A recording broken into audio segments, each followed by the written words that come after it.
Joining us live on the phone from London is Adeyinka Makinde, a London-based law lecturer with a research interest in intelligence and security matters. Thank you so much for joining us. Thank you.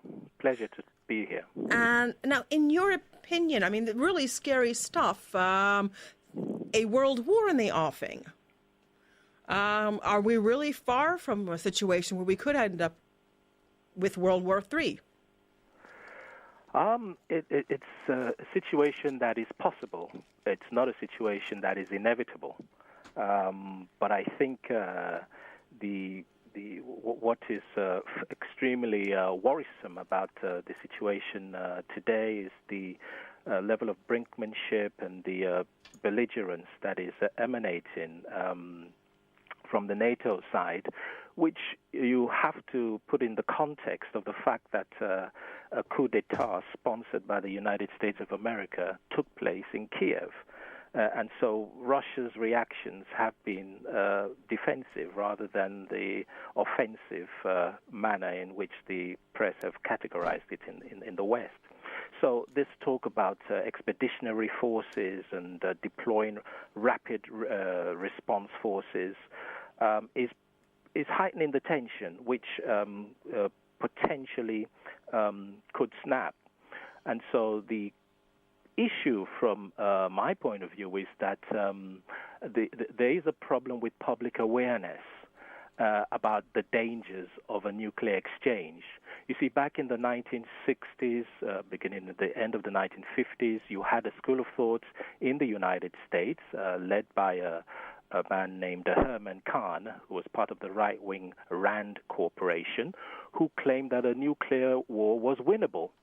And to a certain extent, or to a great extent, as things turned out, the public were aware of those policymakers and even those military figures, those in the United States military, who favored an option of striking first at the Soviet Union. And so the culture changed because of that. And so instead of a first strike doctrine, you had the flexible response developed by NATO in the 1960s under Lyman Lemnitzer and General Norstad, both U.S.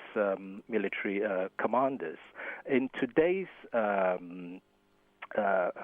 situation, we are not aware about what the views are of the policymakers or of the military officials, simply because the public doesn't know much about the anti-ballistic weapons programs which NATO is putting in a number of nations which are close to the Russian border.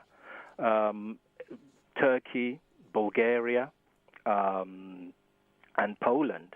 And what effect this has is that Russia responds with the deployment of Iskander shortwave weapons, rather like you had the debate in the 1980s about the cruise missiles of the United States against the SS-20s of this old Soviet Union.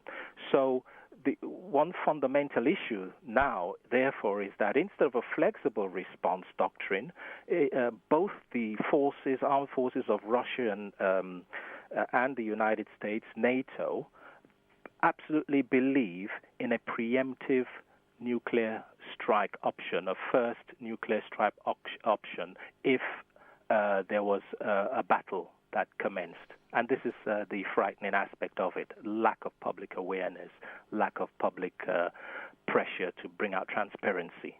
Right. There's a situation right now regarding the Ukraine where Ukraine could become a member of NATO, and that would basically put the United States in a situation where they could become part of the conflict that's going on there. And do you think that that's a big danger? Well, absolutely, and I think that was part of the reason. That was the reason why the steps were taken by the Russian Federation to have Crimea brought into Russia, back into Russian territory. At the moment, they are not part of NATO, and once you are a member of NATO, Article 5 of the NATO treaty does say that if you are attacked by another nation, then it's considered a war against the rest of the NATO states. Now, although Ukraine is not a member, if you do have a situation where they are given some sort of associate status, or if, for instance, there's a bill that's been put to Congress, which I don't believe has been enacted, but it's called the Russian Aggression Prevention Act, presented by a senator, Senator Corker. If that was actually implemented, it would actually give Ukraine, Georgia, and Moldova effective status as members of NATO. They would be non-members, but effectively their situations would be put in line with other NATO states. And so any sort of unforeseen incidents, given the situation in eastern Ukraine, could be taken as an attack by Russia on a NATO-affiliated member, and you could have a problem following that. Right. But let's look at the situation, though, with the American people. The American people are trying to get out of a financial crisis. Americans typically are more interested in internal affairs than in foreign affairs. I think the people are really tired of getting involved in any wars, in any military conflicts. We can see this in I think you can say the restrained response so far to the situation in Iraq with ISIS or the Islamic State. The American people, I mean, I don't know what the different politicians might have different opinions on this, but I mean, there's a big American lobby not to get involved, stop spending money, stop putting American boots on the ground. Now, do you think that with that situation where people are tired of being in Afghanistan, in Iran, in Iraq, they didn't want to get into Syria, do you really think that the U.S. Could get involved in the Ukrainian conflict? Well, absolutely. I don't think that danger is taken away, because as we saw clearly in the situation in Libya, the United States effectively took somewhat of a back seat. So the bombing campaigns, which were undertaken under the guise of a humanitarian protection of citizens, but actually, as it turned out, it was basically to bomb the infrastructure to smithereens and to destroy the command and control of Colonel Gaddafi and effect his overthrow. That does not dispel United States from getting involved. Of course, the planes used by the French and the Italians and the British, and you had the British Special Forces involved in training the rebels who overthrew Gaddafi. The United States did not play an active part in that, but it was in the background there. I mean, they needed the United States aircraft carriers, for instance, to actually facilitate this. So in that same way, the idea of having a rapid response force or an expeditionary force, which would be composed of, say, several thousand British troops, probably troops from Poland, those troops, if they got involved in a skirmish which somehow led to a conflict with Russian forces, you have a war on your hands.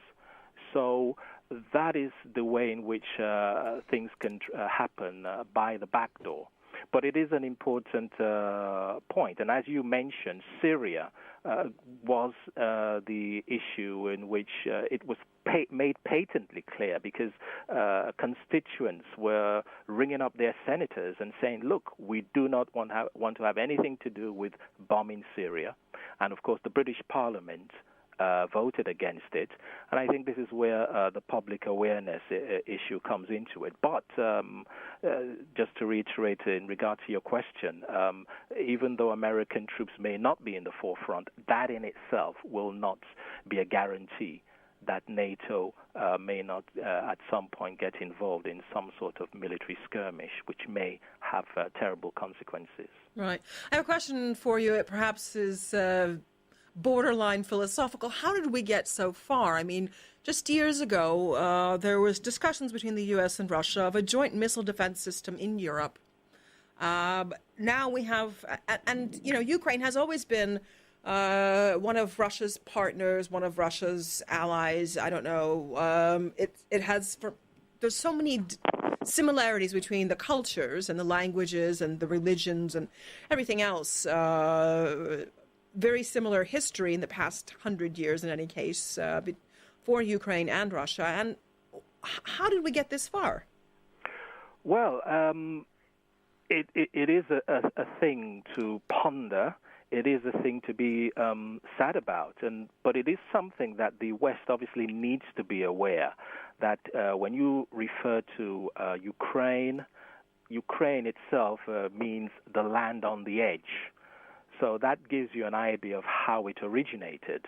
But nonetheless, whatever the differences they are between those in the Western Ukraine who consider themselves to be apart from the Russian-speaking East and the Russian heartland, is that Kiev is the origin of the Russian state and the Russian people, Kiev and Rus. And so we're talking about 1,000 years here. And so therefore, what really has gone awry is the fact that the Ukrainian nationalists who are being manipulated by their own free will, it has to be said, including far-right forces like the Svoboda Party and Pravi sector, they have a rather narrow, a very xenophobic construction of nationalism. That nationalism does not include the Russian-speaking parts of the Ukraine. So they inhabit the same country, but the Zavoda, the Pravi sector view, these very people who were encouraged and were part of that coup sponsored by the American State Department and NATO and its, the affiliated, the NGOs that are actually fronts for American intelligence destabilization operations. Those are the sort of people who are being used. And unfortunately, if you use them to represent Ukraine, you cannot have unity. So what is considered Ukrainian nationalism needs to evolve further than the sort of the xenophobic, the anti-Semitic, the anti-Russian sentiment that comes from the people who are currently in power in Kiev. I think they need to work that out at the same time as there are efforts being made to get Kiev and the Eastern rebels in a ceasefire, which hopefully would be finalized this Friday. I don't know. It seems to me that even after a ceasefire, there's got to be hard feelings for a long time, and I'm not sure if we can really expect a reparation, a reunification of the two sides that have been fighting against each other, and there's been so much blood spilt. Yes.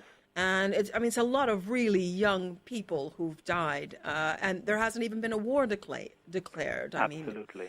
On both sides, and people have been, basically drafted on the Ukrainian side as well into the Ukrainian army, and just thrust into this war that hasn't been declared. I mean, worse than Vietnam in the 1960s. How do you see the situation further evolving? And I mean, can there be a united Ukraine? And can it be? Can Russia and Ukraine become good neighbors again? And then once again, the other thing is we have this gas dependency, and that has to be solved before the winter because neither Ukraine or Europe will be able to compensate for that in such a short period of time, no matter what happens. Absolutely. I think in regard to your first question, I'd already touched upon that at the end of my previous answer. And basically, the fact that far-right and ultra-nationalists have been used to effect this new regime in Kiev has created lasting damage, because one of the first edicts they did after seizing power was to declare the Russian language persona non grata, or they downgraded its status, immediately putting at fear the people in the East. So one of the things I wrote about in a previous article, it was called "The Case for Russia," was that both Ukraine needs to develop a system which is part of one country, but which should be a federal system. It could be a confederal system. It could be along the lines of Switzerland. But I think they do need that situation whereby, yes, there should be economic cooperation. There should continue to be cultural links. But the fact that the far right have been used to impose themselves on the coming to power has really solid things.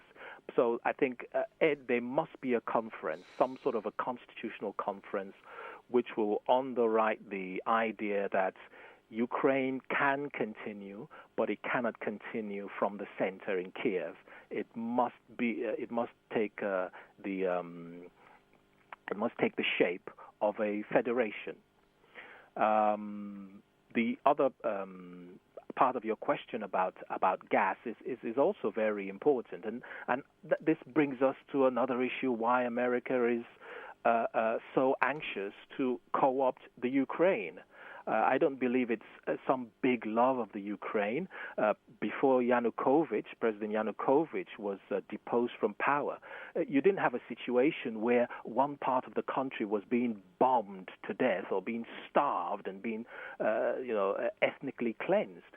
So that wasn't the situation at all. So really, behind this expansion of NATO is that NATO, to put it bluntly, is really an enforcer of the American financial and commercial power on a global basis.